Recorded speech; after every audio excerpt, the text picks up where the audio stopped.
The record, I have official notice of the publication for the Daily Record. There is a copy of the Open Meetings Act over here on the north wall of the chambers. Anybody wants it? And with that, we'll go into roll call. Here. Here. Here.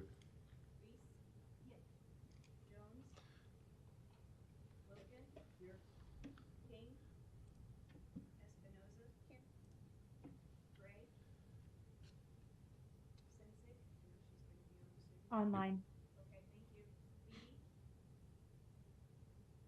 Alrighty. With that, we'll go to item 2, approval of the minutes. Is there a motion to approve the minutes from January? Motion approved. Motion by Festerson. Is there a second? Second by Espinosa. Roll call.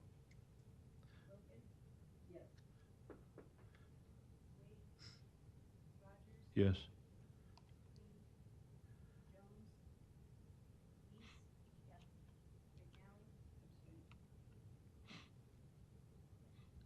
Item 3 is approval of the items for approve. We have items A through B. If nothing needs to approve, accept the motion to approve items A through B. A through E, sorry. Motion by McNally. Is there a second? Second by Weiss. Roll call. Yes. Yes.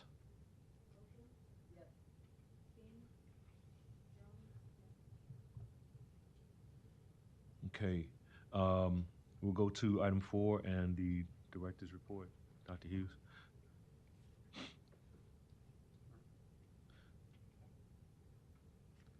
Good morning, everyone. Good morning. Welcome to February.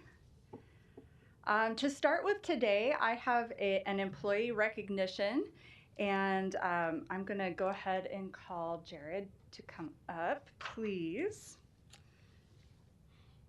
We have one of our environmental health specialists who is celebrating 25 years with the department as of the 8th, Mr. Jared Jensen. And we are just totally thrilled to have you with us and just are very grateful for all of the work that you do for us. I know personally, Jared's been so wonderful about helping to educate me on sanitation issues. That group is, anytime I have a question or need to bounce something off of them, I know I can go down and sit with them. And Jared's always got great insight and perspective to give on things. And so congratulations on 25 years with the department and for being here today. And we'll give you a certificate. Right, thank you. Thank you. Oh, we got to go get a picture.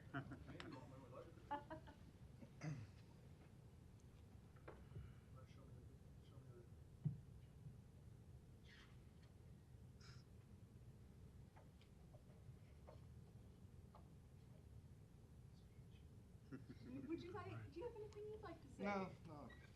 No worries, Jared? Okay. All right. Appreciate it.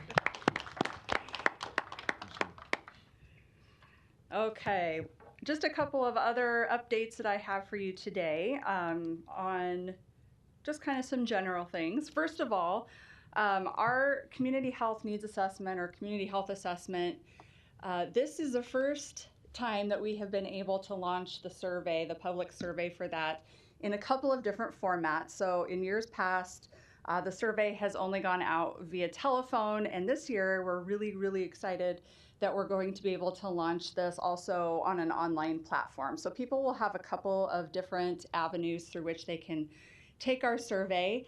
And I know it's supposed to be coming out very soon, and so I just wanted to put it out there so that you're aware of it, and hopefully if you're able to promote it, that would be fantastic. And also, if you can take it, we would also appreciate that. It is a bit of a lengthy survey. However, since we have it in that online format, hopefully that will allow people a little bit more flexibility in taking that. It is 117 questions long. That's down from what it was before, and we will continue to whittle that as we're able to over coming years. But this year, that's what we settled on, and there will be a QR code that goes up on the Wellbeing Partners website. It'll be on our website as well, that you'll be able to just scan to get you straight to that survey. And so we would certainly appreciate any help that board members can give us in getting the word out. Of course, the more people take that survey, the better information we have to work with when we're identifying trends or gaps or things in our community that we need to work on. So we appreciate that help in advance. And I believe that will be open through May, if I'm not mistaken. Just a couple of things on the health department specifically, and I may have my deputy come up here because he has really jumped into his role and has a good grasp on all of the little things that are going on. But I did want to let you know just a fast update on security in our building. So as you know, that's been kind of a big push for us this year with our other organizations that share our building, is to really improve our security in our building. And we were finally able to get our panic buttons installed. So we're very excited about that. It was a lot harder than you would think it might be to get all of those installed and working properly. And we certainly have had, things happen within the building where someone needs assistance to their office or to a certain area in the building, and we haven't really had a good way to make that happen. And so we now have those installed, and I know that that's going to go a long way toward helping people feel safe at work. So we're excited about that.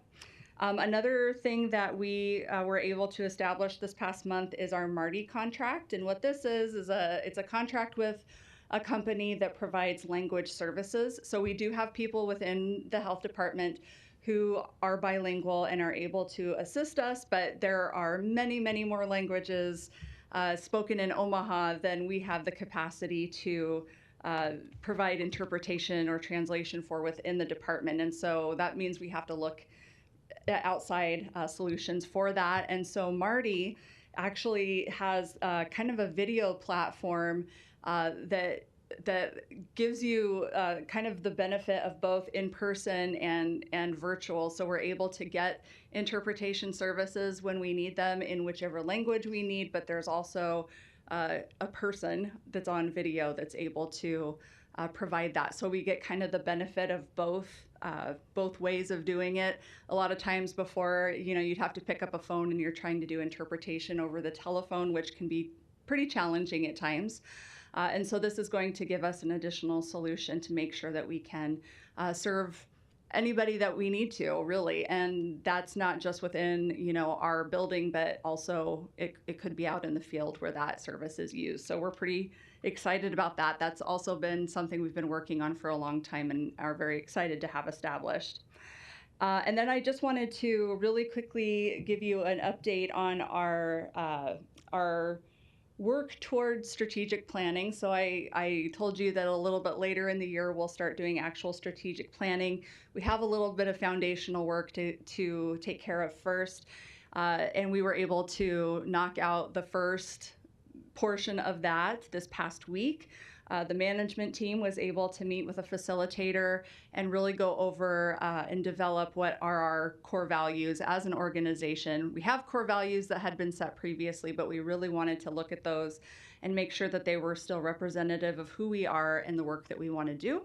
And so we started that work, and we still have a couple more steps in there where we want to engage all of our staff who are interested in doing this kind of work and bring them in and make sure that we have feedback from across the department on that. And once that's finished in the spring, then we'll move into strategic planning, and we're really excited just to be moving forward with all of that work. So I will have more for you in coming months about what's coming out of this work, and I'm really excited to get to share that. But until then, Justin, do you have anything that you wanted to add in terms of updates this morning for the building?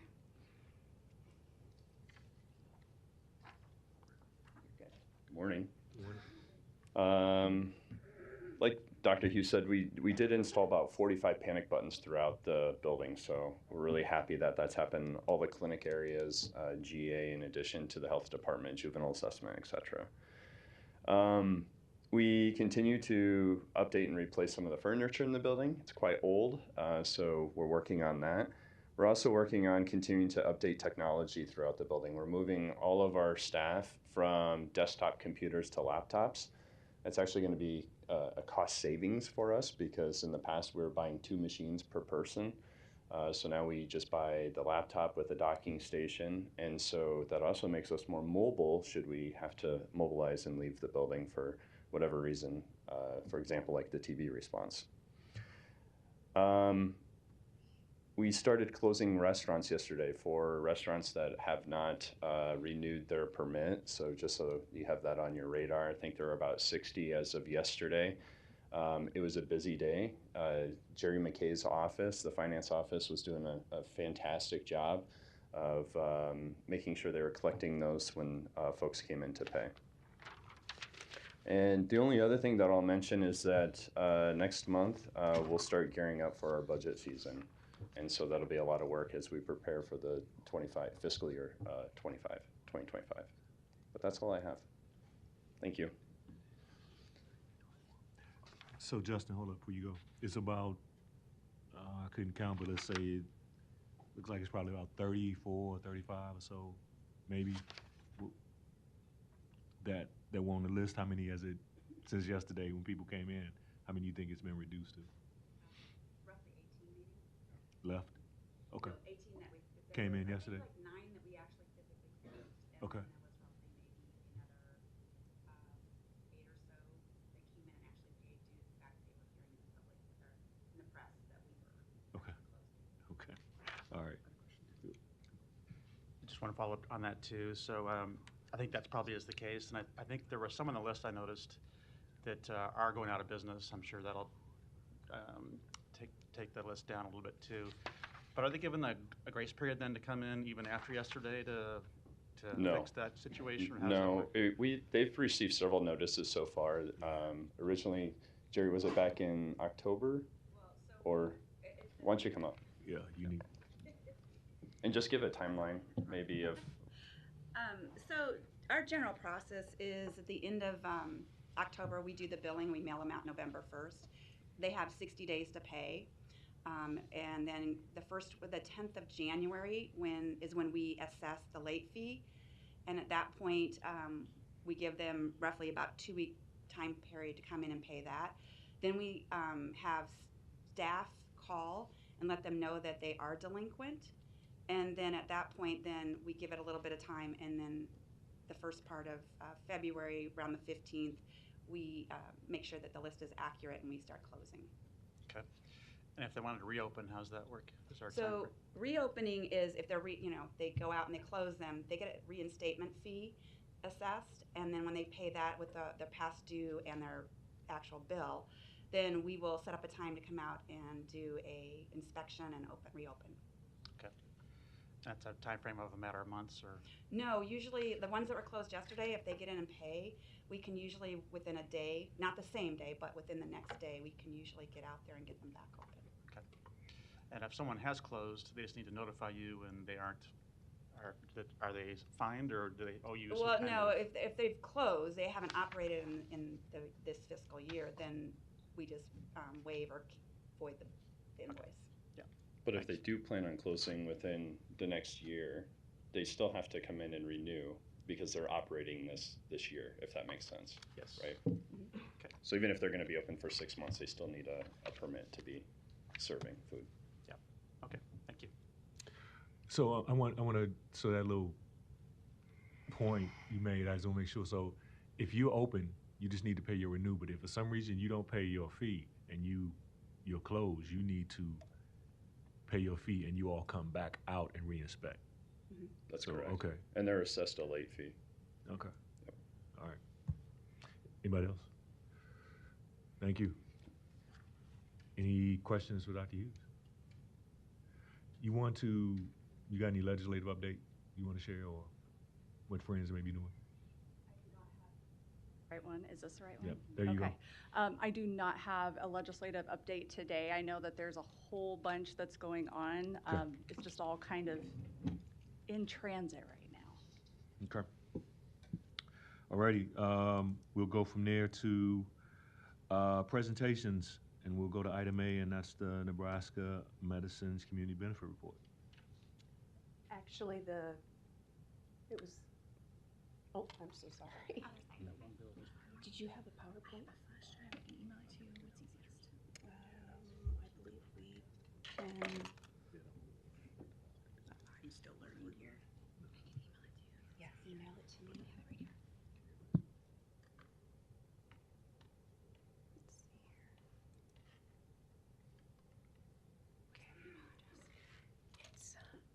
It's Heather.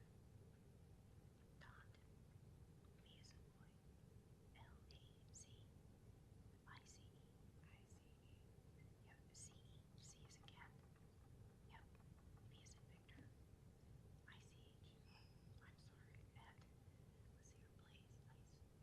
At DouglasCounty-NE.gov.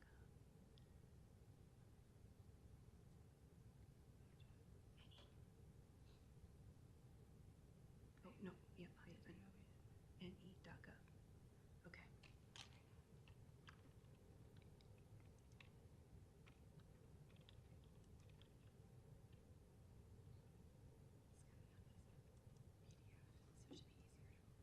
Okay. Waiting here, so. Ah, there it is. Okay. Let me expand and download.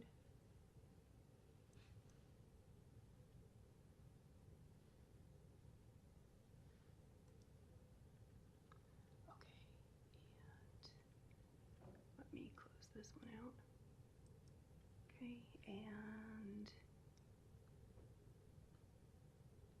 share screen.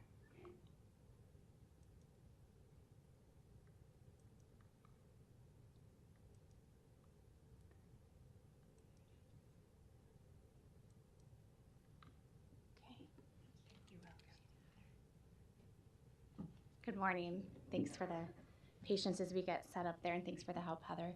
I'm Becky Jackson, Director of Community and Patient Engagement at Nebraska Medicine. I do want to open and acknowledge that Dr. Andrea Jones is my medical director and partner in that work, so thank you for this. I could not do this on my own. It's collaborative and team effort across the board, so I want to open with that. Before I really get into some community health updates and then our community benefit updates, I do just want to give kind of an orientation to when we talk about Nebraska Medicine, who do we mean? We have many names and many things that we are sometimes called. So when we refer to that and what does Nebraska Medicine encompass, it's all the clinical operations at our campus. So that's Nebraska Medical Center, Bellevue Medical Center, and then the Nebraska Medicine Clinics. So our largest campus down the street from here at 42nd and Farnham, and Bellevue Medical Center in Bellevue, as well as over 70 specialty and primary care clinics across the community. We move into really what we prioritize, and I believe we are the last of the health systems to present, but we're also the last of the health systems in cadence of order and when we've approved. So we approved our community health implementation plan in late 22, so we're just a little bit over a year into the work of this process. So using the same data survey, and we're very engaged and interested in what's going to happen in the 2024 version and seeing that and promoting that within our patients as well to get a lot of engagement with that. Really, we looked at those needs and we prioritized for our system based on a multitude of methodologies. And so we wanted to see what were the priorities that we saw larger areas of disparity among Douglas County in particular. We saw a lot of differences in Northeast and Southeast Omaha, so prioritizing some of those needs that are listed here. Stronger focus on those that we heard from the community. This wasn't necessarily about what are our clinical priorities as a system, but what are the community saying and what do we need to hear and address from the community? That's really our purpose and strategy in this. And then supported by other external data and aligns with our other goals as it relates to health equity, DEI efforts. And then I think the opportunity that, we put these implementation plans together, it's a 3-year process. That seems like some time and then it is really not a lot of time when we speak about a large academic medical center. So where can we start to see some impact and change in a shorter period of time? So again, approved in late 22, we created an action team for each of these priority areas. So they've been working diligently since really early 2023. And then, so I'll share some updates from each of those areas, but then also wanted to speak to some of our overarching strategy is really to highlight how we are increasing access to care and addressing social drivers of health. And so 3 specific programs that we've been working on in the past year that will address those areas a little bit more specifically and obviously have impact on each of these priority health needs. But I'm going to share on some of the slides here just a little bit about, I'll try and get it here. So the goals are going to be in front of you, and I'm going to speak to some more of the programmatic work that's been happening. So these are our overarching goals. We have implementation activities that the team's created among these. This is some of the more broad, high-level goals, but really thinking about within the community, how can we increase awareness about those options for diabetes treatment, weight management goes along with that, and healthier food options. So what things that we're focusing on are expanding access to the diabetes prevention program within the community. So we have programs on campus that are open to patients and addressing ways to expand that more available in the community. Lots of activity in October around Diabetes Month, Diabetes World Day, both internally and externally for us to promote just healthier habits, even some more equitable language around patients with diabetes, right? And how we address that and make them feel supported in that space. Increased access to clinical nutrition and diabetes educators within our clinic structure that are also able to support community efforts has been helpful in that regard and continuing to expand that program. From a clinical technical standpoint, something that has started here in the past year is that we've incorporated iArt, which is an AI system, which is really looking at diabetic retinopathy testing. It's an FDA-approved system that is currently in both of our family medicine clinics on both of our campuses to really provide for quicker treatment, quicker assessment of patients and those complications that may arise when they have a diagnosis of diabetes. Expansion is planned for that program as well. And then internally, we have over 9,500 colleagues within our system. So we know we're a large employer and make up a lot of the community. So how do we address that for our colleagues as well? So making sure that there are programs available, and there are programs that are covered within our benefits package for patients and colleagues with type 2 diabetes or pre-diabetes to help support them in their health and weight loss management. In terms of a few mental health updates, obviously a big cadence for the community. There's a lot of partnership here and a lot of prioritization in this space for all of the health systems. And so partnership within the Regional Health Council and some increased opportunity there for us to pull into that.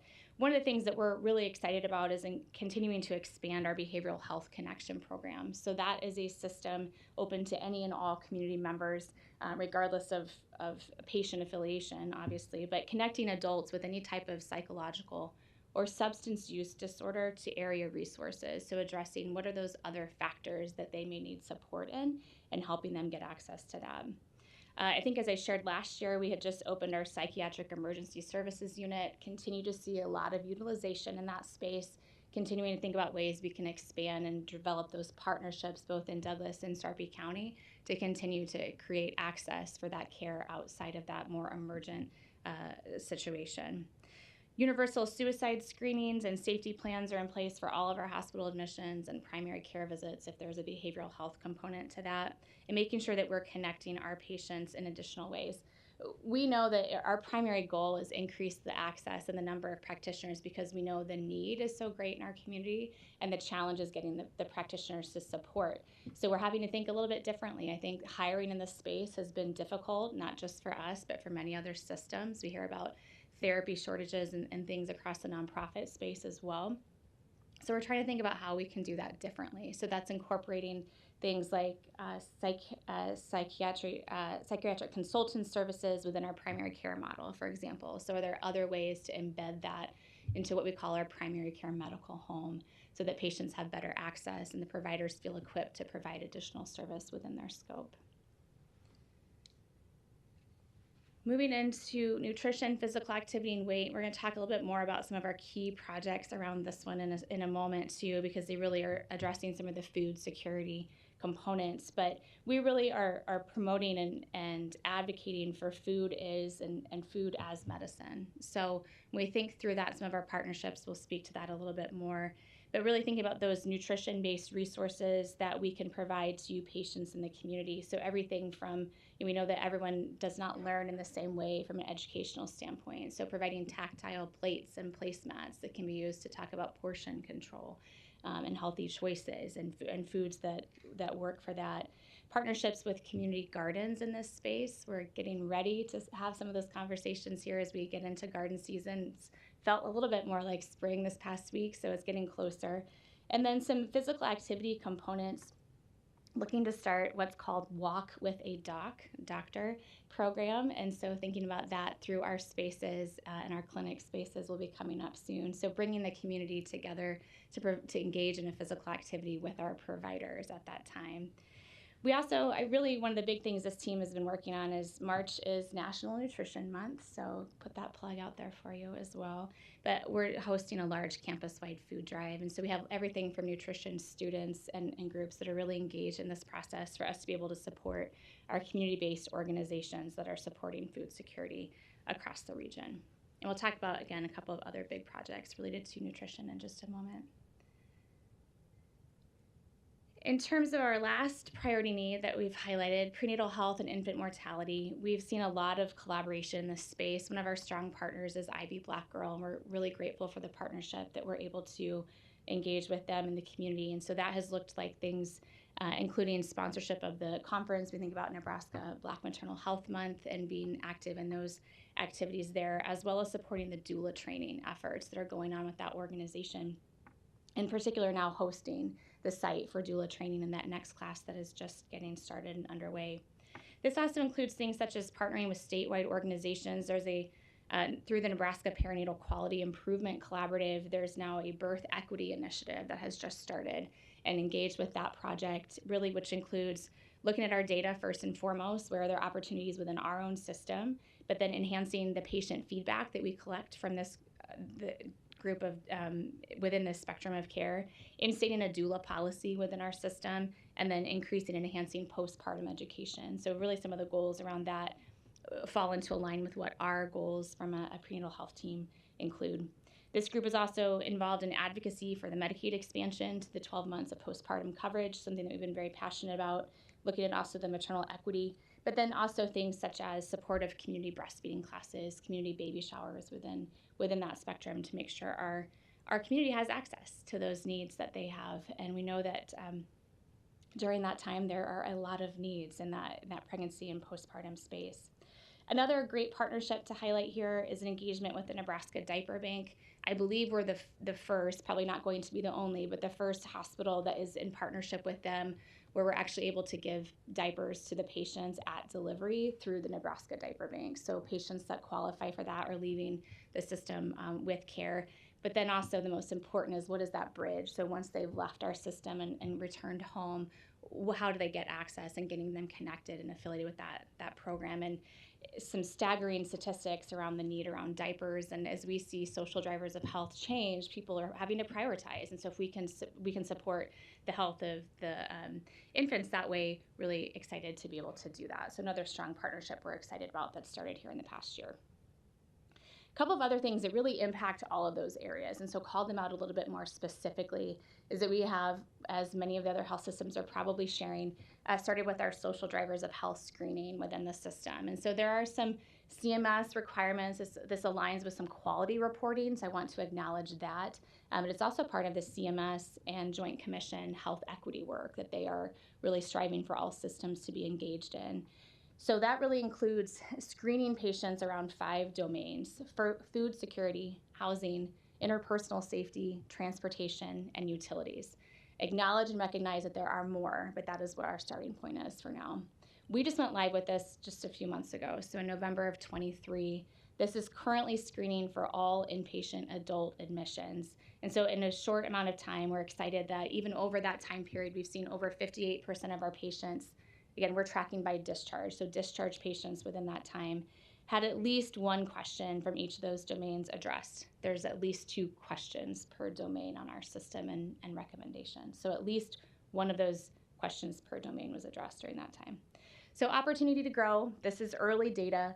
We'll continue to monitor and adjust, but then what we're really excited about is to have that fueled information to drive our future collaboration and partnerships. What are the needs that we're seeing within our patient population, and how can we enhance that? So I anticipate having more to share about that in future presentations. The other exciting piece of this is that we do have within our primary care structure a community health worker role. So if there are patients that are coming through that system and have not had a screening, it's being addressed in a primary care setting. So that those are being captured elsewhere, trying to kind of pull that data and those reports on that piece too, so that patients are not getting left. And we know that we have a really strong referral process within our social work and our then community health worker team to get that get a patient's addressed to those resources. Speaking of that, again, as I addressed kind of our food as medicine component and thinking through that, we are also really grateful for our partnership with No More Empty Pots, and we are piloting a new program with them to help us assist patients with accessing food directly. So the way that looks currently, and this started about 2 weeks ago, so I want to acknowledge that we're really excited about it, but it's very new. This is a referral that comes in through our primary care system. So we've got about 6 clinics that are in our phase 1, and those are the ones that are primarily in our Eastern Omaha side of our distribution of clinics. And so it starts within the primary care model. So anyone within that space can be a provider, could be a dietitian, could be anyone in that space can make a referral. It goes through our social work or community health worker team, and they make the referral directly to No More Empty Pots. Those patients are then eligible for either a community-supported agriculture or CSA box of fresh fruit and vegetables or prepared meals. And then as No More Empty Pots opens their market space at Highlander, if you haven't seen that, I encourage you, put that plug in for that team. They will be offered gift cards to use at their market, so they could go and purchase the items directly. So Best case scenario, we think about this as client choice and having individual choice in the items that you're interested in that are healthy, they're going to support you and your family. And so we're excited for that piece to open. But again, this started about 2 weeks ago. We've already seen over 13 referrals from our team that have gone through. So this is a great need within our patient population in the community. We're excited to see how we can continue to expand this and continue to engage with increasing resources to support that. The other piece I just want to call out is that we also then have the capability to refer them to a dietitian if needed for any follow-up. So if there's additional components, there are follow-up pieces of this. It's not just a kind of a one-off. We continue to work with that patient and their family as needed. And the great piece about this is that the options that are available are really can adhere to any type of dietary restriction. So really, really healthy and support any type of diet that is required. So another fantastic project we look forward to updating a little bit more on that we have started. And just also wanted to put a little bit of a plug in. If you have not had a chance to see our new Community Wellness Collaborative space that opened in September, really encourage you and reach out. I'm happy to arrange a tour for you if you haven't had a chance to see it.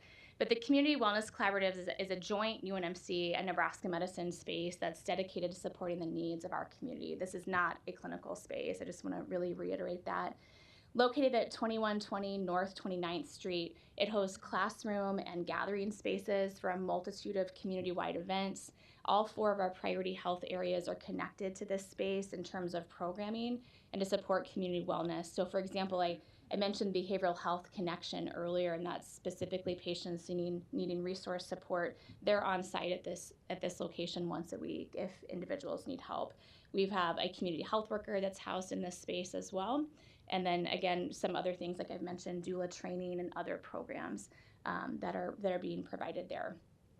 But really another piece from our community building activities, and something that'll segue into my community benefit component, is that this space is going to house things such as workforce development as well. And so Nebraska Medicine was recently awarded $250,000 through the American Rescue Plan Act to establish the Healthcare Collaborative Academy. This is a recruitment and professional development program to really look at difficult to fill medical support positions. And so post-pandemic, what can we do on educating, credentialing, and recruiting local residents that have been disproportionately affected? So grant funds will provide free education for certified nursing assistants, medical assistants, surgical technologists, and radiology technologists.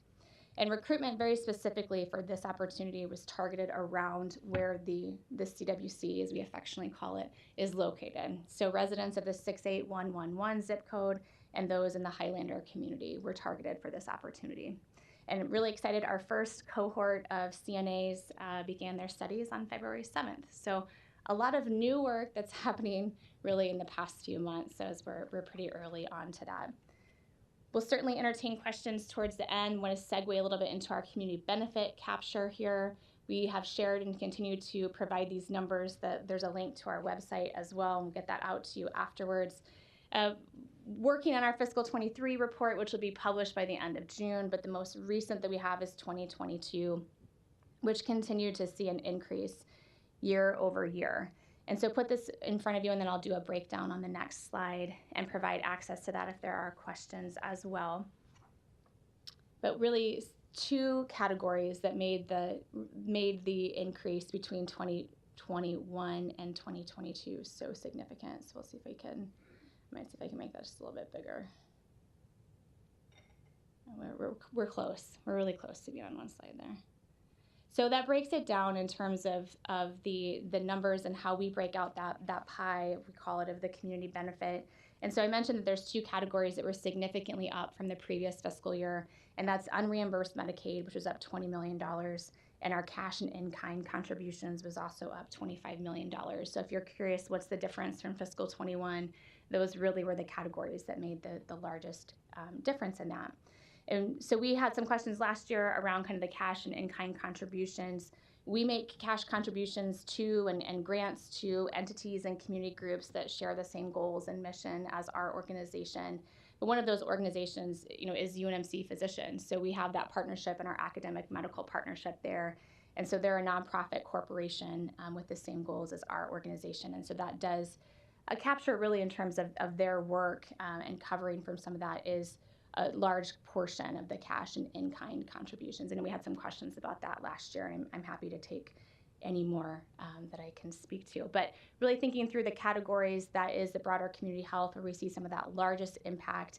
And then we've continued to see the thoughts of the impact from unreimbursed Medicaid as well, and that increase on our system. Ultimately, all of the conversation leading up to this point really impacts our community benefit work. So they really go hand in hand, thinking through our community health strategy and how we can continue to greater support the community. Several of the things that I've spoken to today will really be featured in our fiscal 23 report, and we are looking to maybe step a little bit less from the pie chart model and share some more stories and really impact in the community in our upcoming report. So we'll see a change in fiscal 23. So lots of teasers for next year, lots of things that'll be coming. I'm happy to answer any questions.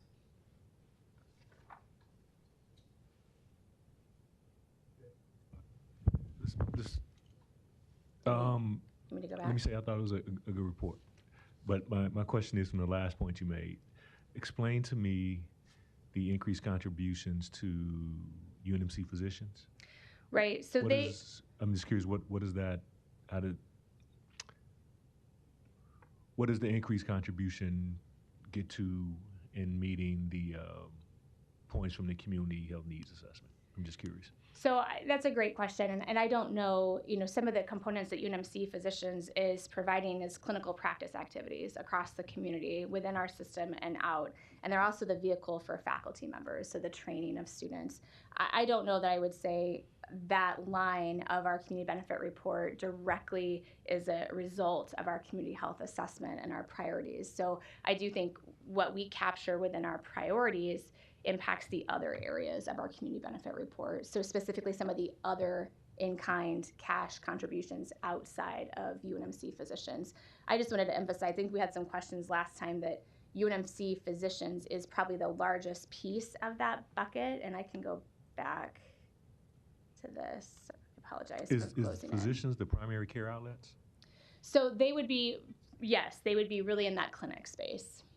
Okay. Correct. So they are also a nonprofit, and so when they have a shortfall, Nebraska Medicine, from a benefit perspective, is helping to cover that cost. Okay. Yeah, it's really not helping to clear the lines between Nebraska Medicine and UNMC at all, which is always the piece. But No, we I are understand the directly lines. affected. I'm just trying to. Yeah. Seems like a creative way to I fill can. a revenue shortfall. Well, I can bring the breakdown too, and I can share that after. I think we shared some follow-up details last year as well. I think it's just engaging that's the academic side of our partnership, and that's how it factors in from a finance perspective. So when it does look like our numbers are significant, it is in relation to that. Okay. Now my other question, I'm just curious. So usually I see the food piece kind of together with the diabetes piece. So I'm just curious on you all's method of separating them. And it's not a right or wrong. I'm just curious in you all's philosophy, because usually I see that the food piece kind of up under the diabetes piece. Yeah, we really felt that they were both strong enough to be priorities for our system. We felt that nutrition really impacts, to your point, all of them. And we have to have healthy nutrition across all of the priority areas, including the ones that we didn't prioritize. In terms of diabetes, we're really trying to make sure that it's more active assessment within the community of individuals. You need to know their levels. You need to know if they qualify within a pre-diabetic to then try and correct if they can. So we wanted to be purposeful in calling them out separately, acknowledging that those teams do have a lot of interaction and collaboration, because it is close. Mm-hmm. I'm just curious, what's your conversation with the growing discussion about diabetes, weight loss drug? What's your internal discussion about that? I think it varies. There are some providers that, patients in the community can find it very helpful. I do think it has to be managed appropriately is the recommendation, right? That should not be something that's not addressed with a healthcare provider in that setting. And I know there's access through a lot of channels to obtain those. I think our recommendation would be to try and find that in balance with a healthcare provider, and then knowing if you qualify appropriately and meeting the right components and getting the right follow-up care, right? Because those can, if not managed appropriately, could be a little bit more dangerous, but can be very helpful for patients and has worked for very many. So Yeah, yeah. you're seeing it more on a regular I basis. can just add yeah. to that a little bit. We actually kind of discussed this as kind of future work to look at some of the disparities and equities in not only, I mean, they are being prescribed, however, our patients cannot get them, right? And so access is a huge issue, whether you're getting insurance coverage. Even when some patients are able to get coverage from insurance, it's still up to $500, $600 a month. And we know these drugs work. We know just like any other chronic medical condition, obesity is considered that. And so oftentimes people need to be maintained on these medications. It's not like you can just start it and then you suddenly lose the weight and you can go off of them. That doesn't work for everybody. So I think that's an area that we definitely will explore more. We do not recommend, of course, the compound options that has been in the media a lot recently that are more accessible to people with means. No, that I couldn't phrase it right, but yeah, you all got there. That's why I was interested in that disparity number. And Yeah. Okay. That's all I got. That's somebody else got. Go ahead. Thanks for the report. In many of these reports, I think we tend to, from the various systems, the majority of community benefit tends to be uncompensated care. I think that depends upon the population you're serving, and generally the uncompensated portion of Medicaid is a big portion of that pie. But in this case, that's not the largest category. I think it says 62% is the broader community health category there in blue, which is a little bit difficult to see from here. But I think 218 million of that would be the cash and in-kind contributions. Can you speak to that a little bit more about what that is or what that breakout Yeah, so consists of? that is directly where it was talking about the UNMC physicians component falls into that category specifically. So, part of this is a little interesting. We think about the community benefit and that intersects with community health, and then the finance and tax piece of this actual report, right? And so I've pulled together like this is kind of our finance tax component, which is going to cover anything that is really falling at a shortfall and gets reported out on our 990 and then our Schedule H. So to that point, it is the relationship with UNMC physicians that is a large portion of that cash and in-kind contributions piece. Okay. And what does that consist of? I'm not familiar with what they do or... So they are the ones really providing the clinical practice activities. They're also a nonprofit corporation, have the same goals as our system. We're more on the operational side. So they are clinical practice activities within the community, and then the vehicle for faculty members through the College of Medicine and the University of Nebraska to really develop and integrate the clinical practice. So that might be the in-kind portion of what you're talking about here in terms of the relationship with the community or doctor training or... Correct. So some of that is anything that's happening within that system really falls into that. Separately, a little bit of the health professions education, which is a couple down, but also a significant portion of that at $52 million. Okay. And then just a comment too about uncompensated care. There is a bill in the legislature, LB 1087, that's moving forward. I'm sure you're aware of it, and that the system supports. That could have a very beneficial impact on Medicaid reimbursements in the state, and potentially impact how this pie looks too in terms of uncompensated care. The hospital systems engaging in a program of work that would draw down another $1 billion in federal funding for Medicaid reimbursements and really be a sustainable contribution to our healthcare systems throughout Nebraska. So that could impact all the numbers we see in these reports in a favorable way to healthcare systems and to patients, I think. And I think it's also then making sure that our community has access to that resource and is getting signed up for those that qualify. And it's part of the work that we're trying to focus on too. Yep. Thank you. Thank you for your presentation. Really great information. I have a couple questions in regards to your workforce development programs. You mentioned that they're targeted and very specific to an area in our city. Can you give me examples of how other communities can have access to those trainings? You mentioned CNA, MA, ST, and radiology technician.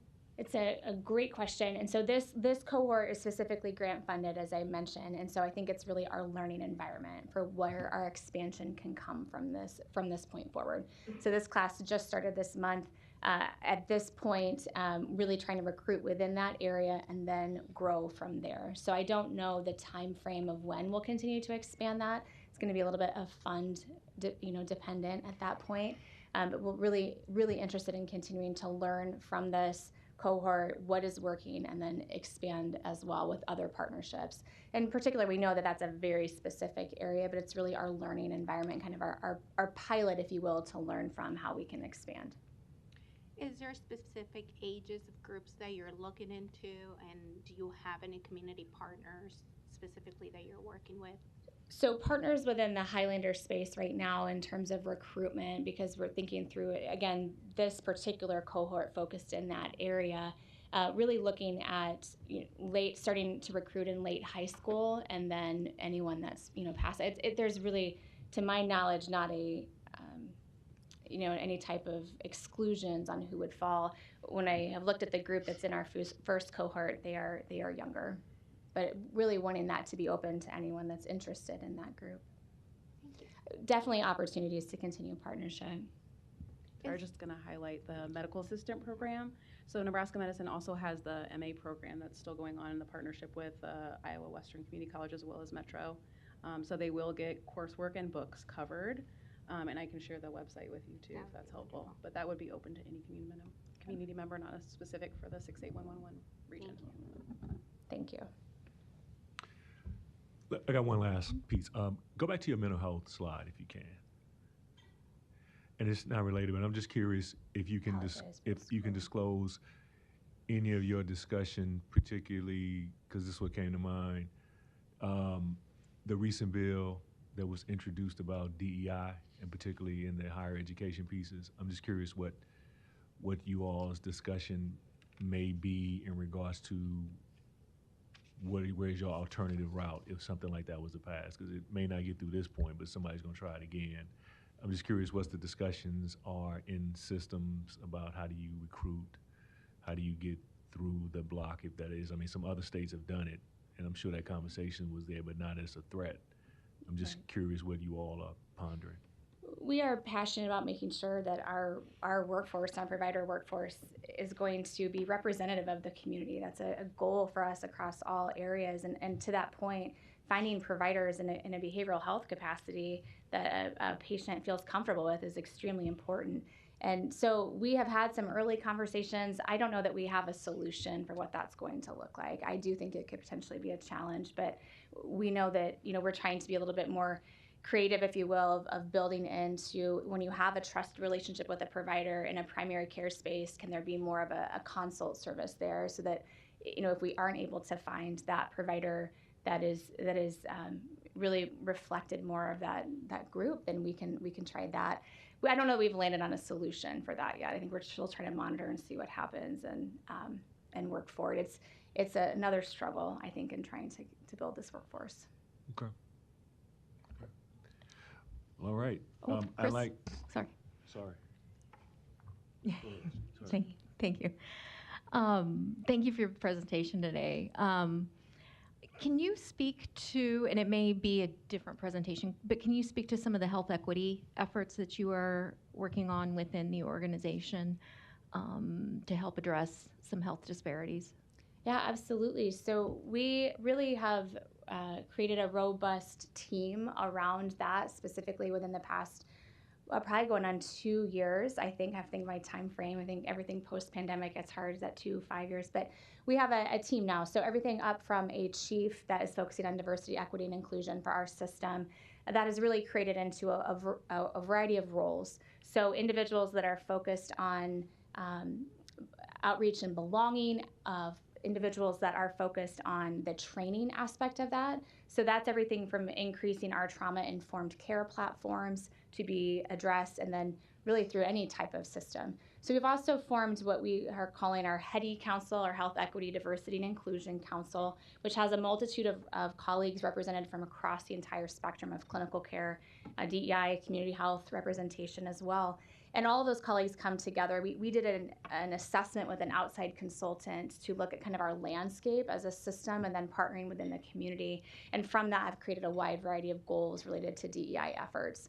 One of the things I think I would also highlight, we've really had a robust employee resource group program that has developed. I think we're over 10 employee resource groups that are really any type of affinity, multitude of different areas in that. Our newest one that is going to be starting up here actually in a couple months is related to mental health and behavioral health for our colleagues. And so really driving that. I think the Community Wellness Collaborative is also focused on a lot of DEI efforts within the community and addressing that within our system, the workforce components, but a lot of great work that's happened in a short period of time with that leadership. Okay, thank you. Thank you. I like the direction that the reports went from the last time you all came, so I appreciate it. Thank you. Look forward to seeing the next one.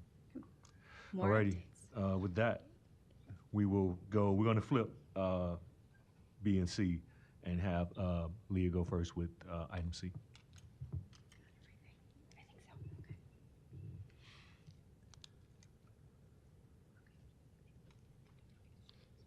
Am I sharing?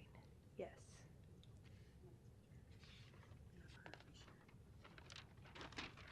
Yeah, that's what that means, right?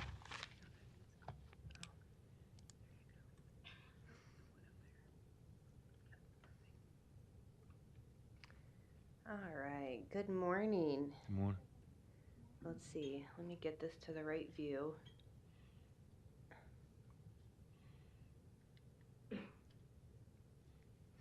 All right, so it's been, I want to say 11 months since I last came up and did one of these. It was last March. So a lot has happened during that time span. Had a kid. And our programs have done a lot. I apologize. I do have a cold, so I might have to take a minute to compose myself. But so in the Community Health, Nutrition, and Clinic Services Division, we have our STI immunization clinic, which has STI services, adult childhood immunizations, COVID vaccines. We have STI prevention and control, which does our surveillance and outreach, education, and testing. We also have our WIC program with nutrition, breastfeeding, and healthy foods and formula. And then our health promotion group, which has tobacco, femur, baby blossoms, community health workers, and our Leah, overdose. can I ask before you started, can you minimize that corner there so everybody can see your full? Oh, yeah. How's Okay. that? Good, thanks. Yeah. And then our overdose prevention program. So we'll start with our immunization clinics. So some of the performance indicators, we have influenza vaccines, which was down a little bit. COVID has been down significantly, but that's also due to a change in our funding support. With the Bridge program, we now only provide COVID vaccine to those under and uninsured, which has kind of changed the process of how we've gone about and done outreach for COVID vaccines. The one good thing that I've seen out of our immunization clinic is just routine immunizations has increased since the last time I was up here. And then MPOX, we provided 183 in the last year. And then accomplishments and challenges. So as I mentioned, the change in COVID funding has really changed how we've done things for our immunization outreach. For our STI clinic, I will warn that we have been going through a new EHR, which is super exciting.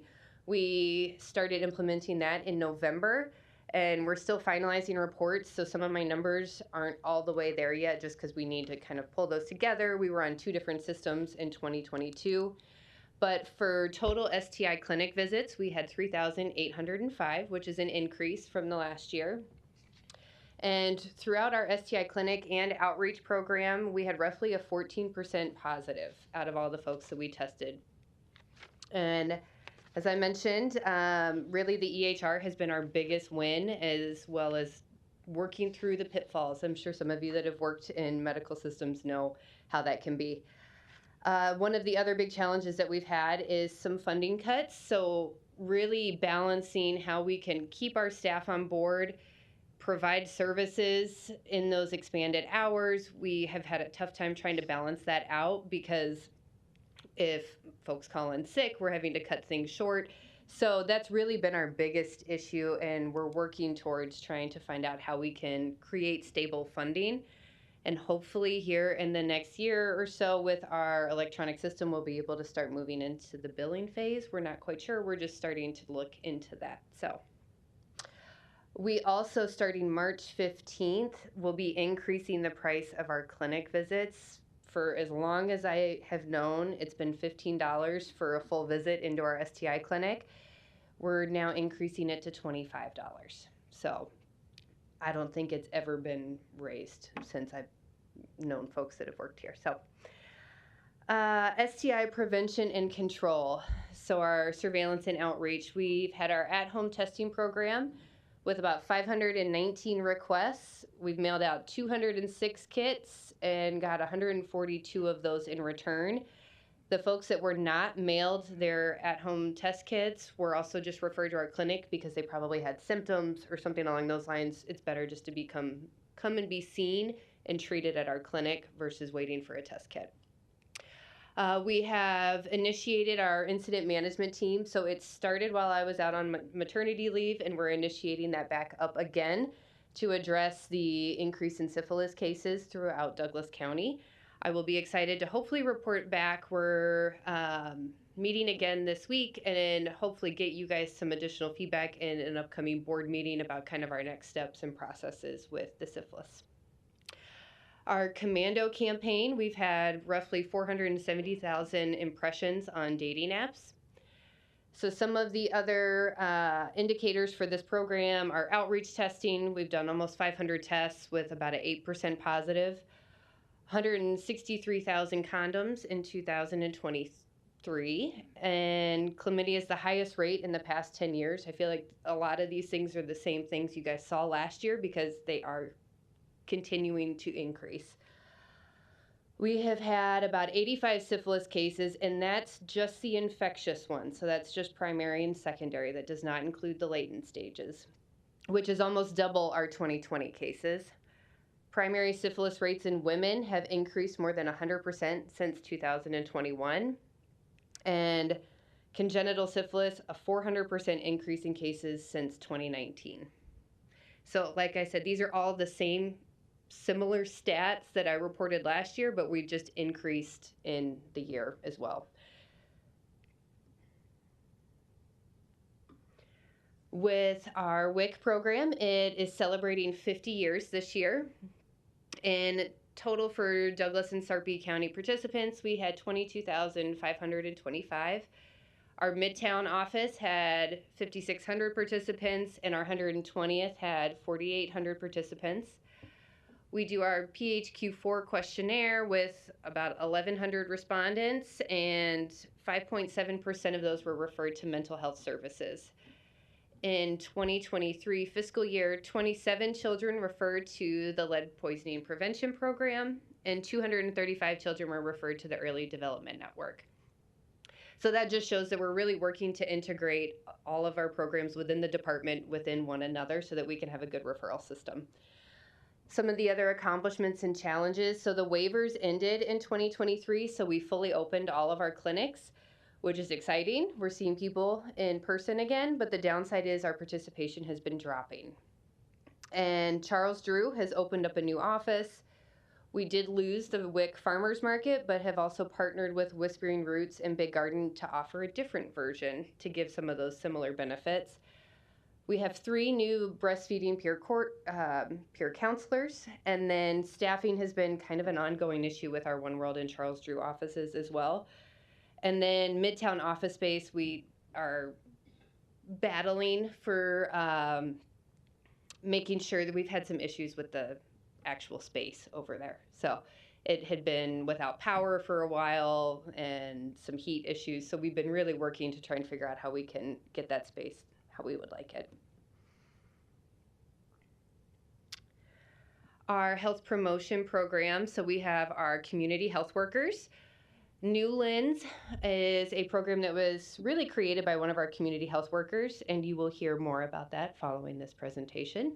We're excited to have Jordan present on it. Our diabetes prevention program, so we've had 3 additional community health workers trained in diabetes prevention, and we are working to try and find a new recognition site. One World was one, but I think now we're looking for an additional one so that we can partner up with them and provide folks to be trained. The colorectal cancer screening program has been a partnership with UNMC, and we still have navigation still happening. We've got funds for food and housing. And then also, as I mentioned earlier, the health department integration, really making sure that our community health workers are getting to know each of the programs within our department and can be embedded and be that referral source throughout each division, each program, so that we're really breaking down the silos in our department. Femur Baby Blossoms. We've had 2 staff who were working on this project and they left. The public health nurse position has been posted and reposted for about almost, I want to say, almost a year now. And we're interviewing again next week. We've offered it to other folks, and just this position is very hard to fill. The salary wage for public health nurses, and yeah. So we're hopeful that we will find someone here in the next couple weeks that will work out for us. We are working on an updated plan for Baby Blossoms, doing some staff restructuring, and the next meeting will be happening here hopefully in the next couple months, next month or 2, I think. Continuing with health promotion, we have our overdose prevention program. So we did receive funding, and we finally got our budget approved through CDC, which, as I mentioned, that funding is about $890,000 a year for 5 years for our overdose data to action local grant. Legislation was passed this past year, and the OFR team will start to review cases soon. So some of the issues with that it'll be logistics. So the first case review will obviously have some quirks to it that we will need to work through and figure out what's the best process for our group here in Douglas County. We've had new staff brought on to assist with our overdose prevention program and new partners and contracts, so we are excited to be moving forward in this space. In our tobacco program, we have updated the Clean Indoor Air Act complaint process. We've also been working with MOTAC on the smoke-free housing website, and then also working with mental health providers about tobacco cessation.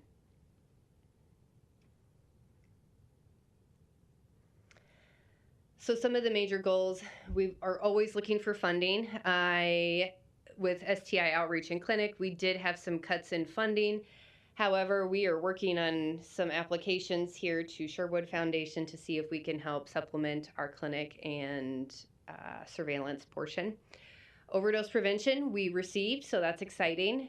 And then with food insecurity assessment, that would be our nutrition environmental measures survey. We are hoping, I've received a contract from Creighton about REACH, and we're just finalizing some items in the contract, but hopefully that will be able to help supplement and help us get that assessment done here in Douglas County, and also partnering with Sarpy-Cass and Pottawatomie County on that as well. Our infant health work, we are just hoping that we can get some folks hired because we would love to move forward in this space. It involves infant mortality rates, congenital syphilis, nutrition, breastfeeding, all of these things kind of come together, and I was really hoping to have some more impact in that space, but when we've been down staff and trying to hire, it's made it a little bit difficult. Collaboration between programs, that's been the one big thing, is getting our community health workers and having all of our programs know about one another and be able to be that referral source and really promote each other as we're out in the community spaces. Last year, I had put that one of our big goals was to be a health literacy champion, and I'm happy to say that we are. We have received the electronic badge that you can put up on your website that we are now a health literacy champion. And we're finalizing a social determinants of health screener that we'll also use as a referral for our community health program. And so I know I sped through that, but I just wanted to give you guys a quick overview of kind of where we've been at and what we've done over the last year. So, any questions? Sure. What's your barrier with the public health nurse? Is it the civil service pay scale?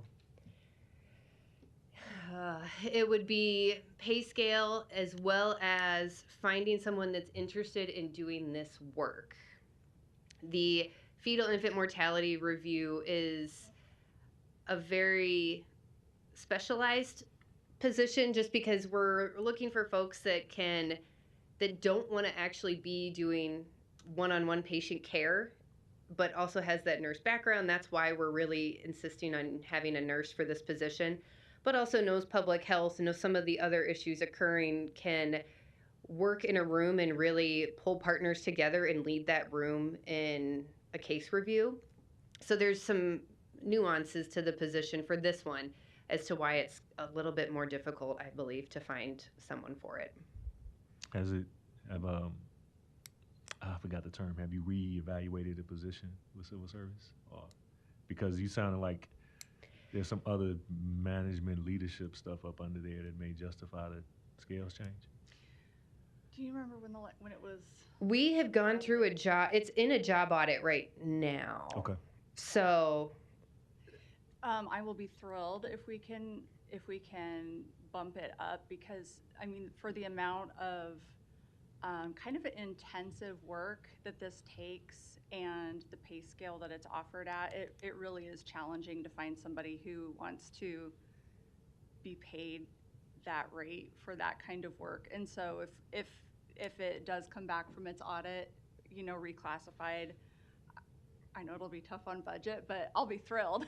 And our public health nurses also the same job description for our TB nurses, our STI and immunization clinic nurses. So it's all encompassing, which is a little overwhelming when you look at the job description. And we've talked about it used to be split. I'm looking at Justin because he was around when there was a split in it, and then when they did get combined. So yeah, we used to have more tiers. So you'd have a public health nurse 1, a public health nurse 2, kind of similar to how our environmental health is still set up with a 1 and a 2. I think there might have even been a 3 at one time. And I don't have the history about why everything was combined, other than trying to kind of flatten things out a little bit.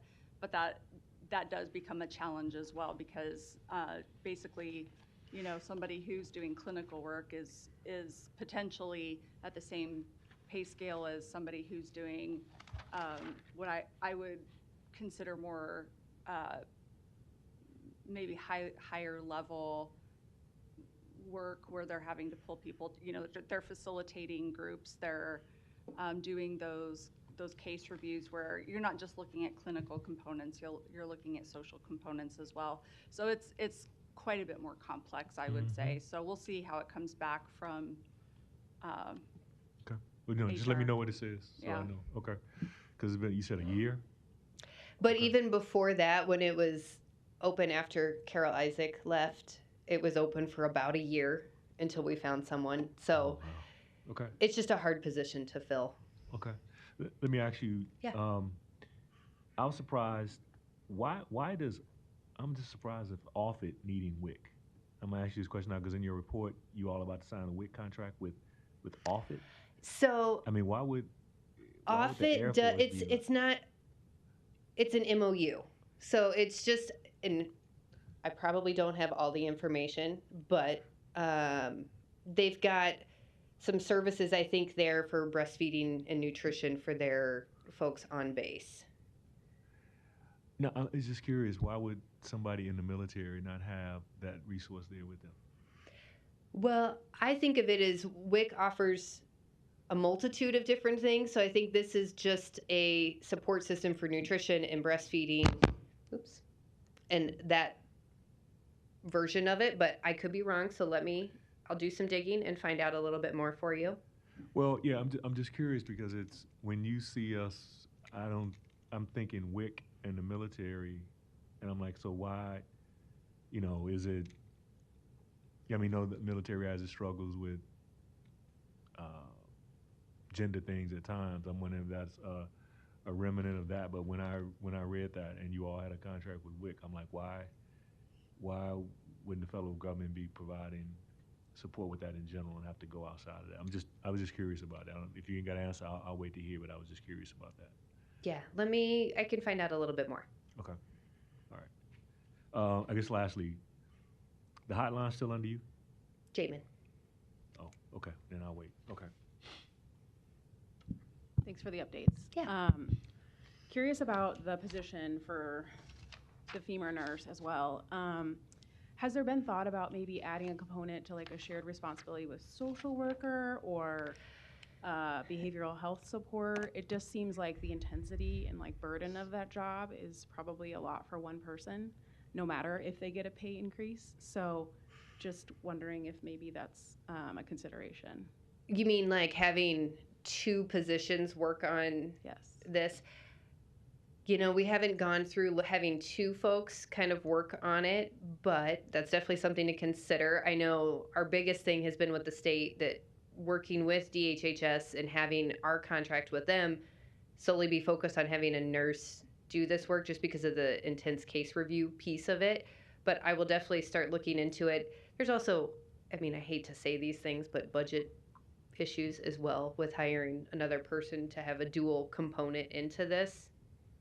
But I will definitely look into it. I just think with the urgency of the matter, you know, it's kind of, you know, it's been a priority for all of our health systems thus far. And it just seems like with the outcomes now, we really need to do something. And this is holding up progress, it feels.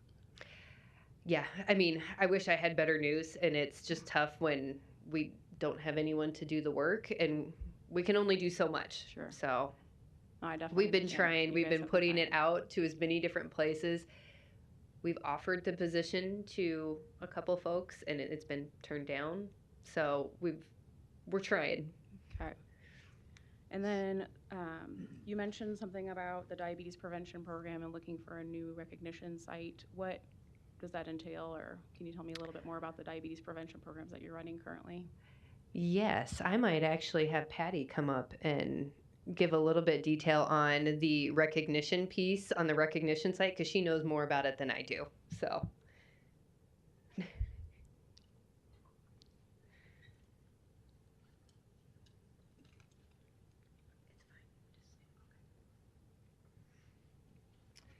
So we were using One World as our recognition for the CDC, and it's very time intensive to do all the paperwork for that, so we were wanting to partner with another agency.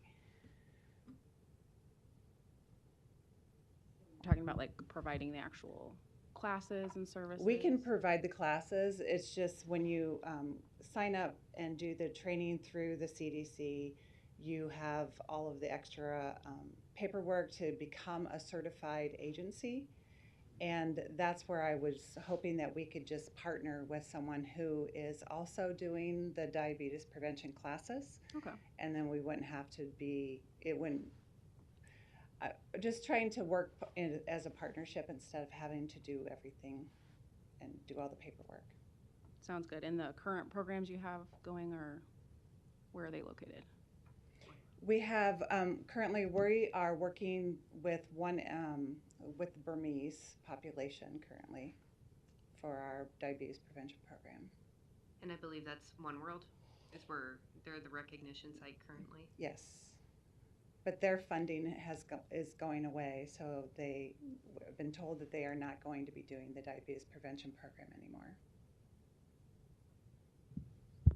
I'm like feeling a common theme here. We have all these prevention Yes. things that are not getting funded. So if you would be interested in helping someone set up a recognition site, Yes, we would. please let us know. Okay. We would definitely be interested. Is that tied to the federal hit through the budget negotiation? What Is was that it? funding site, loss of funding, is that tied federally? With One World? They were receiving a grant. I'm not sure who that No, grant okay, was through. all right.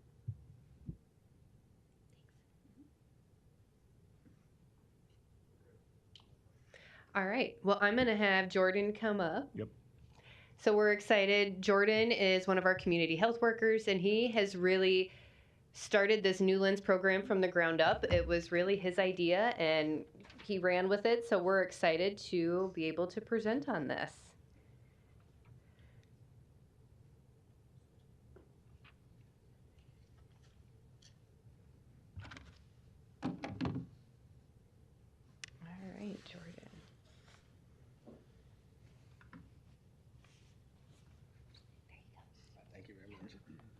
everyone.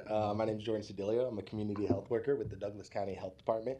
I work under Patty Falcone.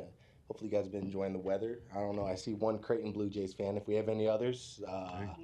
Okay, yeah. We made history last night, beating UConn, the first time they've ever beat a #1 ranked team. So that was a cool experience, yeah.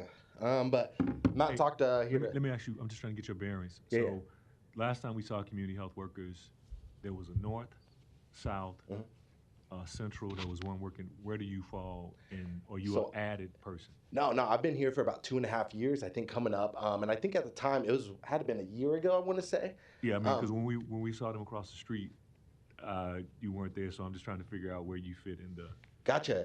Okay. What? Yeah, I was actually there, so I handled the COVID test kit distribution at the time. Then my memory is bad with that. Yeah, no. Hopefully, I make a little impact today, but no.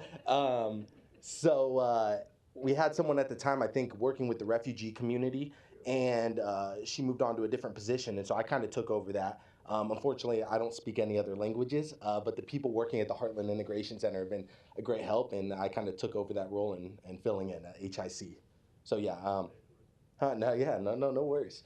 But I'm not here to talk about sports or any of that. I'm here to talk about Project New Lens. And if you have any questions at the end, just feel free to answer. Do I just use this? Perfect. So I'm going to be kind of talking about why is mental health important. I'm sure all of you kind of understand that mental health is important. And then I'll talk about what is Project New Lens, the activities, ultimately the results, and the conclusion. If you have any questions, feel free to ask. So why it's important, and I found this data online. I'm not sure if any of you have seen it, but Nebraska was currently ranked as the top state for mental health support. And that was through a company called Reliant Health, which offers healthcare jobs, staffing services nationwide. But they released that Nebraska ranked as the current #1 state. And this was on CNBC, and this is a direct quote. Nebraska claimed the #1 spot largely because, compared to other states, it has the lowest level of youth between the ages of 16 and 24 who aren't working or in school. And there's a lot of other factors that play into that part. But it was a really good survey that showed we're doing what we can as a state to provide mental health support to our community. And this helps empower and educate our youth, and I think that's the smartest thing. People are going to continue to live in this community and continue to thrive and make it better. We're empowering and helping them. But what is Project New Lens? And we'll talk about that right here. So Project New Lens, the reason I'm here to talk to you all today, it's a youth mental health project that provides non-traditional ways of mental health support to the youth of the community. I can't speak for everyone, but I know when I think of mental health support and therapy, it tends to be like a one-stop shop, right? You sit in a room and talk with someone. And when we interviewed the kids, which I'll talk about in a little bit, the idea they had behind mental health support and therapy when we asked them questions, sitting in a room and crying. That was at least 7 out of the 11 responses, was sitting in a room talking with someone, crying and showing emotion. And so the idea behind that, especially in North Omaha, where these kids came from, we kind of wanted to destigmatize that. We wanted to show there are more ways than just sitting in a room and talking with someone. And the youth, so this was an 8-week-long program that took 6 boys from North Star and 5 from Girls Inc., and they did different activities. This included equine therapy, which is animal-assisted therapy. I'm not sure if anybody has heard of that, but it's a great thing. Expressive art therapy and ecotherapy, and I'll talk a little later on kind of what they did during those activities. But the goal was to destigmatize mental health and show different forms of mental health support that they can take into their everyday lives. And so the activities that they went on were what I said: equine therapy, ecotherapy, and expressive art therapy. And I'll just list some things they did at these sessions. I'll start with equine therapy. We partnered with Scatterjoy Acres. I don't know if anybody's heard of them, but they're pretty prominent animal-assisted therapy. They used to be out in North Omaha, but they actually moved their location to Murray, Nebraska, which that's where we did the location. And it's actually great for the kids to be able to get outside of Omaha. So we had 6 from North Star and then 5 from Girls Inc. And these are 2 prominent organization after-school program and suburb programs in North Omaha. And so we did equine therapy, and during the session, they did existential metaphor-based challenges, tasks, and skills. So when I observed this, they found new ways to handle problems. For instance, they had a hula hoop, and then each of them had their own kind of pony horse. And the idea was to get the horse through the hula hoop. So they worked with the licensed therapist on how can they get through this hula hoop. And the kids at first, they tried to get them just to walk through, and the horses didn't want to do it. So brainstorming, working on group effort, social skills, things like that. They found different ways to solve a problem. They spent the last part of the class kind of debriefing on what they learned, and equine therapy tended to get the best responses in terms of being one with nature, and or being one with animals. And it might sound a little cringy or cliche, right? But it really was being one and seeing how can I be with an animal in my everyday life? How can I appreciate something as small as a dog in my life and use that as a mental health supporter, right? But the next one was expressive art therapy. And for that, that was probably the most mindful activity. They sat in a room. We worked with the Next Foundation, which is stationed in the Millwork Commons. I forget what that building next to it is called. I think it's the living room, or yeah, Mastercraft, something like that. But basically, so they did a centering and mindfulness process. And my experience I worked before this job as a behavioral specialist and a teacher at an alternative school. And every day they did group therapy and social skills. And when they went into class, they did mindfulness meditation for the first 5 minutes of class. That's where I really saw how impactful meditation is. And that's how impactful it was in this program as well. They sat in a room and just meditated with each other. And when we interviewed the kids post-program, that got some of the highest reviews, just sitting in a room and meditating. And for kids 14 to 17, I was like, you guys can just sit in a room and kind of meditate alone. That's crazy that you guys love that. I was really surprised by that. But then they spent time making solo art. And then after that, they described what they made. What was in their brain when they made this? What was going through their thoughts? What, I guess, impacted this picture on the paper? And then they shared with the group, and that was that. And then for ecotherapy, which we actually had the most sessions of, that was ran by Megan Smith-Salins and Melissa Brazil, Wild Tree Collaborative, two private organizations, private practices, who are licensed ecotherapists. And ecotherapy is therapy through nature. So in the picture, you can see one of them. We went to Fontenelle Forest in Bellevue, and then we went to Luritz Garden. And for this, they did a lot of different things. I won't list everything, but meditation and grounding activity, forest activity, finding yourself in the forest, a compass creation, group activity builds off finding yourself, awakening your senses. So using all your senses to kind of absorb what's going on around you. Those are just some of the things. And I don't know about you, but I know after I get off a long day at work, being stressed, just being able to go get a breath of fresh air, there's a reason for that, right? Absorbing what's around me. And I've been doing a lot of hiking with the weather we've been getting. And the kids appreciated it too, being able to just take in what's around them. How can they take this into their everyday life? And I have right here a direct quote from Project Elevate, which is a youth research group that worked on providing data and research for this project. They said, regarding goal 3, the facilitator wrote that they heard youth discussing that they were reminded of the mindfulness skills that they learned when they encountered nature in their neighborhood or backyard. The second facilitator said that the several participants expressed interest in continuing to engage with the natural wild world to reduce stress, feel connected, and calm themselves. So here, just some of the results that we had. The kids seemed engaged. They seemed excited. They had ample time for reflection. The information was presented in a way that is understood by youth. The concepts are defined when appropriate, and the participants can ask questions to clarify, express opinions.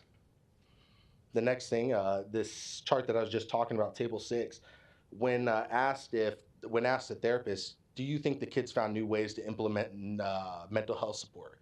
Both the therapists agreed, yes, absolutely, they found new ways. The activities were facilitated effectively. They included inclusive language, and they seemed excited about the content. So ultimately, the conclusion, DCHD's larger goal for the program participants were to decrease stigma surrounding mental health support and increase methods to support their mental health. The curriculum developers, which were Project Elevate, the youth research group, were interviewed at the start about their hopes for the program. Some of the hopes included participants gaining an awareness of the larger context in which they exist, finding a personal connection to nature, and feeling cared for, respected, and listened to. The ultimate observation and result of this project, through surveys, observations, and analysis of collected data, program evaluator found the program was successful at decreasing stigma surrounding mental health, encouraging connection with peers so they felt cared for and listened to, and inspiring a deeper connection with the broader context in which they live. Future implementation shows that we need to add more sessions and longer sessions. And that was the biggest kind of coincidence or what each kid said. They wanted more sessions and longer sessions.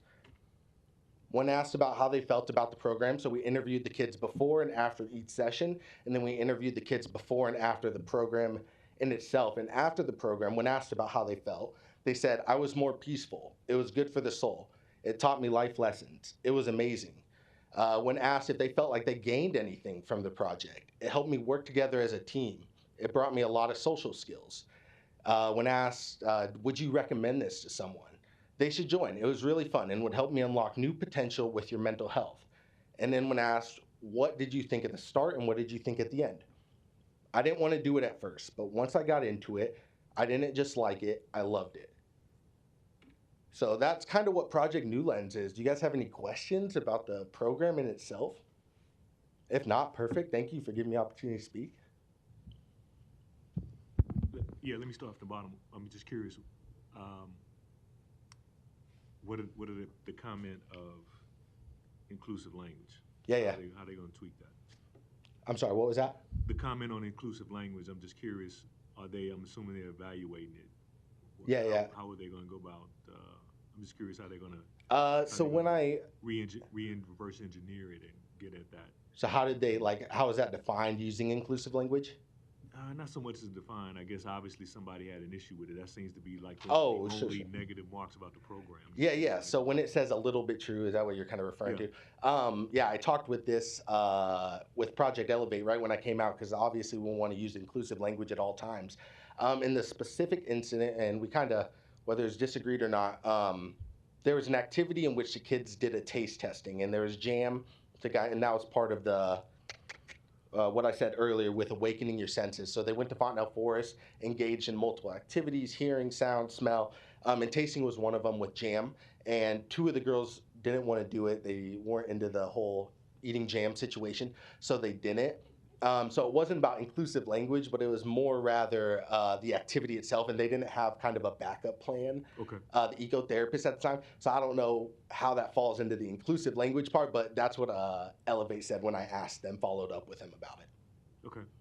Yeah. So I'm just curious, what's the next phase? Next step of this? To Yeah. get it to scale. Am I able to talk? I don't know how much. I don't want to get ahead of myself or anything. I'll just go right into it. So yeah. So this really last session focused on psychotherapy in itself, approaching as a therapeutic, and now we want to say psychoeducation, showing them different forms of not just a therapy license, but mental health supporters. So we have researched a bunch of different forms of mental health support data research, and we came up with things like fishing. So we're planning on launching this program again, but launching it and extending it just like the kids wanted. So there's going to be fishing, cooking, we're kind of finding the organization right now, boxing, art again, equine, eco, partnering with Rabble Mills to work on music and another physical activity, because as we all know, physical activity is a great mental health supporter. We're hoping to launch this again in the summer, working with Boys and Girls Club right now to provide the youth and extending on this with different ideas. So 6 were from girls. I mean, your size 6 were from Girls Inc. 8 were from West. So it was 6 from North Star and 5 from Girls Inc. Yeah, Girls Inc. we wanted to do 6 and 6 for the pilot of this program, but Girls Inc. had a lot of internal issues going on at the time. So like last second, there was someone new in charge and had to get connected with them and things of that nature. So we were only able to get 5 girls at the time from Girls Inc. So I'm just curious, are you still at Girls Inc.? So did they have to connect with you to do this? I'm just curious. Yeah, I don't say I never got the chance to connect with you. Yeah, I'm on the clinic side. Oh, okay. There we go. Yeah. Yep. Okay. Anybody else? Oh, here we go. So you mentioned like the potential for cooking as part of therapy down the road. I think No More Empty Pots does some stuff with that, or at least they Yeah, used yeah. to. So that we, might I be actually met with them a couple resource. times. We're looking into that right now, and No More Empty Pots, especially. So we're implementing it not only in North Omaha this time, but we're doing it in South Omaha as well to be able to extend to more community. And we're making sure to use organizations that are based in those locations. So we want to be able to use the South Omaha. We don't want to use No More Empty Pots just because that's more of a North Omaha location, right? Yeah. But for the North Omaha, yeah, we've been talks with them to partner with them on this project and get them involved. Yeah, yeah. So as you go into your next phase, many youth would you be looking to expand to? Great Keep question. it the same size group or? Sure. For the pilot, working with the ecotherapists especially, it was hard because we wanted to get the right number. We don't want to overwhelm the kids or the therapists. But for this session around, we've been talking with a lot of these organizations, the Next Foundation, things of that nature with art therapy, and saying how many kids can we do? How many kids can we have in one session? And it is looking like we're going to be able to add more. I don't want to give a firm. I'm hoping for at minimum 8, at maximum 12, having 12 in one session. So ultimately, we're hoping for 24 kids, 12 from North Star, or 12 from North Omaha and 12 from South Omaha. But we're hoping to increase that number by a few if we can. It's just about working the budget out and things of that nature. Yeah, yeah. Any other questions? First, I just want to congratulations. This is amazing work that you're doing. Thank you. In our cultures, in our different minority groups, mental health is really a stigma that we don't talk about within our family groups. Yes. Just presenting this information to the kids in a different lens to be able to say it's not crying in a room in front of a stranger. It's more than that. That's just amazing work. I think this is the best work that I've seen and the best approach that I've seen when we sit in different rooms and talk about mental work in our communities of color. So thank you for bringing this up. Thank you. Question, who are your partners in South Omaha, and is there a cost for the kids participating in this program? Good question. So when you say partners in South Omaha, are you saying the ones who are bringing the youth to this activity? Yes. It's going to be Boys and Girls Club. We're already in talks with them. They went to their board and everything should be approved as far as I know. So yeah, and they'll be handling. And then like I said, we're going to be working with South Omaha organizations specifically. So for boxing, while I'm going to try and go to B&B for North Omaha, someone else is taking the lead for the South Omaha, and she's not able to be here today. She's sick. But she's working with Victory Boxing, which is a South Omaha prominent boxing organization. Yep. And then, sorry, what was that second part of that question? Is there a cost? Cost? Nope, completely free. Yeah, we made sure to be able to be as free as possible, and then especially going to those organizations. Sometimes they're out all day. I know for Scattered Joys, it's a 40-minute drive out there, 40-minute drive back, 3.5, 4-hour session. So we made sure to feed the kids as well, but it's completely free for the kids. We just had a meeting with the parents the first time around, be able to talk to them. I know as a father, I'd be a little uncomfortable handing my kids off, especially you hear the words therapy, mental health support, handing my kids off. So we made sure to give the parents the chance to get clarified on what their kids will be doing, talking with these organizations and things of that nature. Amazing work. Thank you. Thank you very much. Oh, thank you. All right, awesome. Well, thank you for your time today. It was Appreciate it. nice talking to you. Appreciate it. We'll go on to department reports. Any questions from anyone for the department reports? Okay, let me note, just as a point here, so I think I asked Dr. Hughes if she had anything legislatively, so I want to put it on everybody's consciousness. I think I mentioned in January one of the issues, or either in December, was the inheritance tax and where it plays with county revenue. So for those that may not know it, inheritance tax is I wouldn't say it as a wealthy tax. The reason that it's getting kind of targeted is because it's kind of it hits farmers sometimes on what they pass down, but it's a tax that affects probably 1% of Nebraskans, but it's a real issue with farmers. So now it's got a target on its back. It never had a lot of traction. It got a hit last year and got reduced.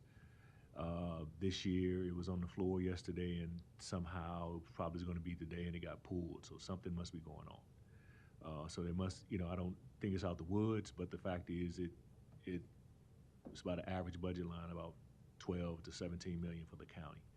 The tie here is when there's a shortfall in budgets and balances need to be made, that is kind of taxed that's used as another reserve. And so part of the health department's budget comes from that. And so we just need to be on guard for it. Particularly the letter for the budget has not come out yet. But I am saying that because when I noticed in that report the fee raise, I'm thinking you all might need to take a look at that, because if this happens, it's gonna be a kind of all hands on deck. So if, like, you looked at this fee and it hadn't been raised at a period of time, we probably should do a good scan of the fees and see what may be eligible to make up that balance if something hits. And I'm not saying this is a definite, but I'm saying this is having a pocket, because one of the big pieces in the debate was if the inheritance tax is gone.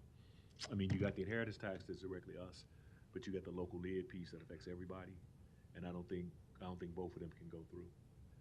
If the inheritance tax was to go, I need you all to plan for that discussion we always have about exercising the lid, because the window may come, because if that inheritance tax hits, there's gonna be some hard decisions, and I don't know, a lot of locals or a lot of counties probably gonna do some lid adjustments if they take that away. So I need you all to have that ready for discussion and ready to go and think through that. So I just want to put that on the record for you. Yeah, go ahead. I was just going to say, we've already been having those discussions internally about kind of contingency plans, but since that's Justin's wheelhouse now, I'll let him speak to it. Okay. Ish. It's our wheelhouse. But we have started looking at our fees. And also, we do a lot of work for free. So if we're looking at nonprofits and things for food inspections and things, we've started looking into charging those nonprofits, which is probably a conversation we need to have, because that will include schools. So right now we do all our schools for free. And it's a significant amount of work and also a significant amount of revenue for the health department that we're not tapping into. To support those programs. So we've started some of those discussions. We've talked about giving a year notice so that schools and other nonprofits can prepare for that, and we don't drop a heavy weight on them without some sort of a notice so that they can plan. And I'll add to that we do have meetings set up to have conversations with community partners about these things, so hopefully we will have them well prepared before that happens. Does that include, the daycares too? Because we're Yes. Yeah. you're going to charge daycares? If they're inspected, For yeah. So inspections, yeah. Because what's the size? the problem that we're running into right now is the department is supplementing that that cost, if you will, to provide those services to nonprofit organizations in the community. I think we're the only health department that does inspections that does not charge. Lincoln Lancaster does. I think they have, it's a reduced rate perhaps for nonprofits, so we're looking into that. Because I know we looked at this before, and our sticking point, I think it was like 5 years ago, was the small in-home daycares and that kind of thing. Like, is that enough burden where we're going to cause another daycare thing? So that just No, I don't know, that's I hear something you. we need to talk That about. that was talked about, but I don't want to dramatize it, but I definitely don't want everybody to understand if this inheritance tax piece goes away and the other stuff that's there, this is a serious financial issue that the county's gonna be in. So it will be everything on deck. Yeah, and Dr. McNally, I would also add that as we're talking about that, we are looking at fee structures. So it's not just a flat, everybody gets charged the same thing necessarily.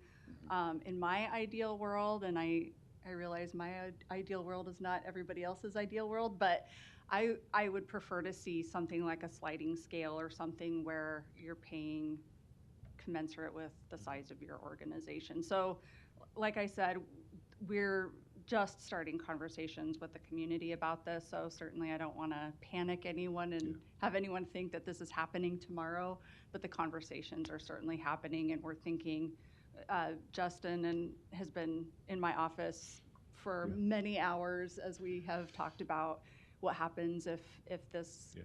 is reduced or goes away, and we need to figure out how to keep serving our community in the way that they need us to. No, that's good because we're on the same thought pattern. My thought was you need to start padding, prepping people's minds that Yep. this going to be something if it happens. Yep. Okay. Well, and looking at the diversity of funding as well, and not just relying on one pot of money Yeah. or two pots of money, really looking at how we can better diversify going forward so that we can have better sustainability over time and not, our services aren't waxing and waning so much with taxes, essentially. Yep. Yeah. Okay. Nothing else. Is there note for the record, there is a meeting scheduled next month, the meeting date. Unless I hear from anybody else, I didn't hear anything alarming today that justifies the March 1st meeting. But if something happens, you need to let me know within the next week. If not, we'll plan to cancel that. Is there a motion to adjourn?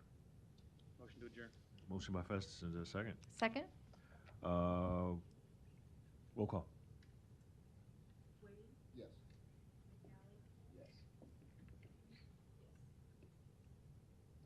Yes.